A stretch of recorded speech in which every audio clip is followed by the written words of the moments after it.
So moving on to the run cycle, we're going to follow the exact same approach as we did for the walk cycle. We're going to analyze and break down some references that I have in here, to analyze how the physicality and the mechanics work for a run cycle. And then we'll pick our key poses that we'll use for our initial blocking in Maya later on. So before jumping into the poses, I want to point out a few key points that I think they are fundamental to keep in mind while crafting a run cycle. First of all, are the feet.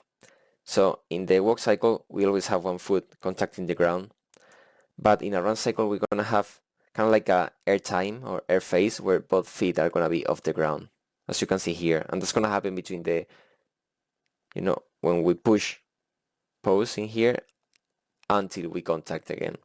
So this window, obviously, if it's more cartoony or stylized, we can exaggerate it more. If it's realistic, a few less frames, but we're always going to have that during a run cycle. Second, the shoulders and arms. For that walk cycle, they are reacting nicely, with a nice overlap and drag to the motion of the hips. But here we want the opposite. We want them to drive and lead the motion during a run cycle. So that's gonna, when it comes to the mechanics, it's the same. When the left foot is forward, the right hand is forward. And when the right foot is forward, the left hand is forward. But the arms and the shoulders are going to hit the extremes a bit sooner than the legs, So we hit the farthest point in here, and then the leg is when it hits the farthest point. So that's also a good thing to keep in mind.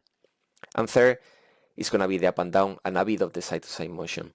So it depends on the type of run we're doing. I want to think about that like if it was a bouncing ball. So for example here, this one is more kind of like a relaxed jog. So we have a very bouncy, type of motion if we track the hips.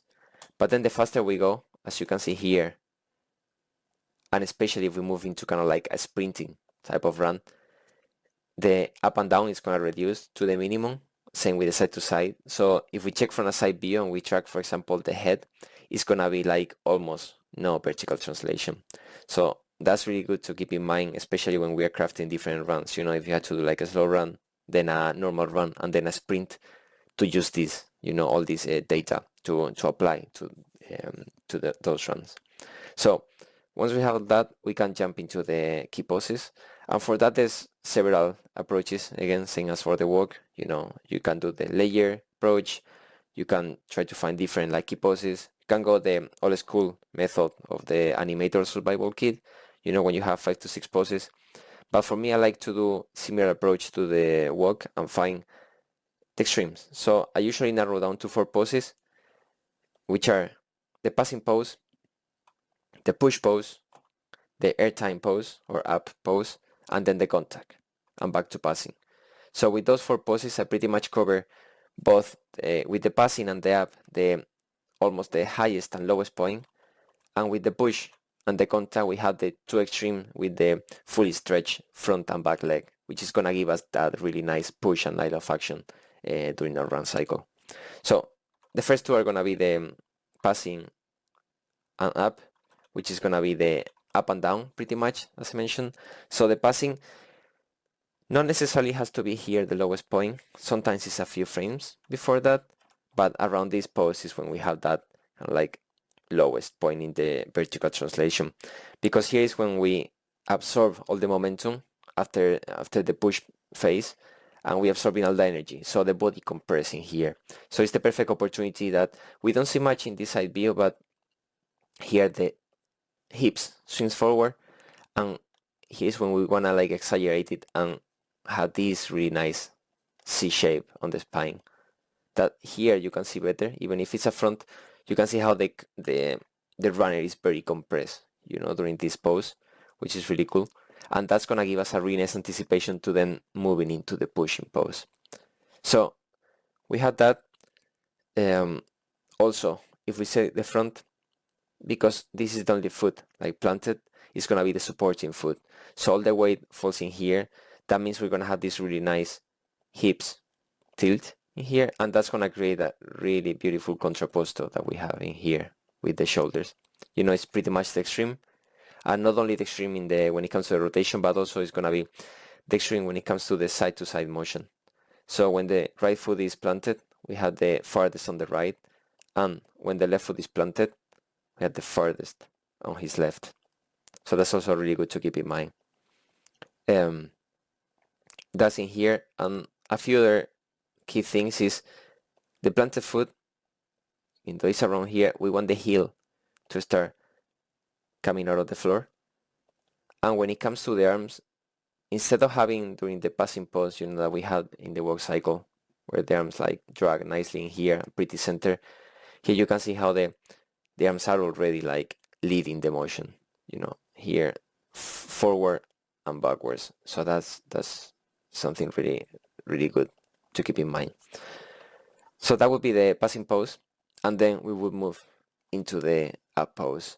And that pose is pretty simple. We have both feet off the ground, pretty much the highest point, and almost extreme on the arms. They are slowly, easing into the transition. As you can see here, it hits the extreme around here, and then slowly to go back into a transition to the next pose, especially when they move into the contact. And when it comes to the front view, which is around here, we have a pretty much parallel line between the hips and the shoulders, because it's transitioning into the other side of the contrapposto that we have in here.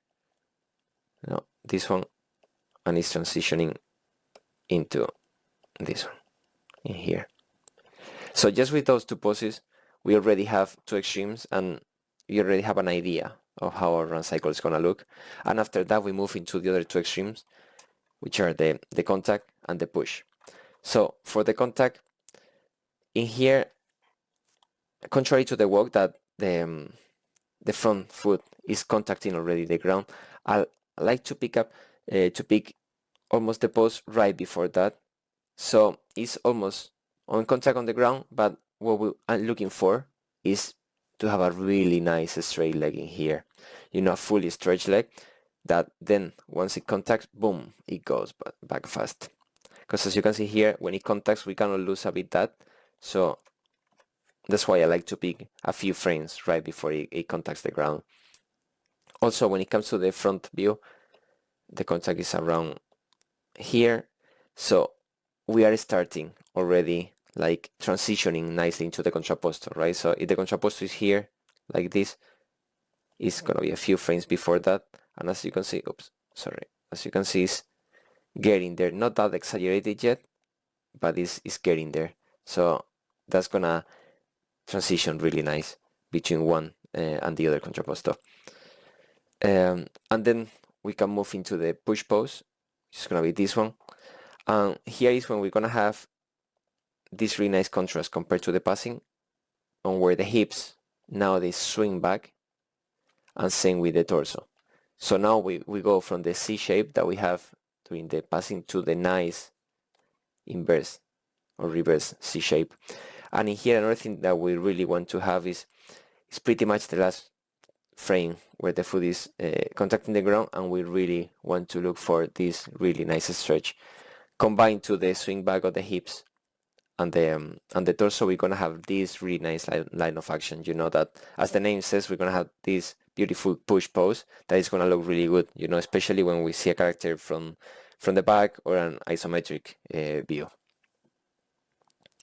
So that's